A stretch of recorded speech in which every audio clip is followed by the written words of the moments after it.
Leo ni siku ya historia kwa sababu hii project ni project kubwa. Jana nilikuwa nafanya Google search, quick Google search.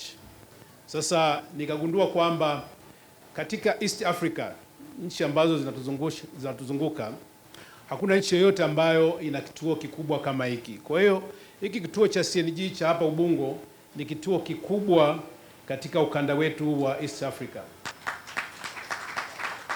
Lakini sio hivyo tu, vile vile katika Afrika nikafanya Google search katika nchi za Afrika.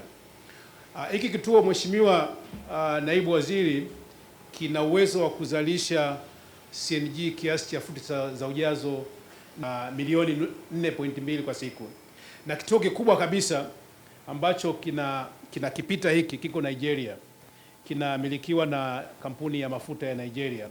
Hicho kituo kinaweza kuzalisha futi za ujazo milioni 5.1. Kwa hiyo hiki kituo ni kituo cha pili kwa Afrika.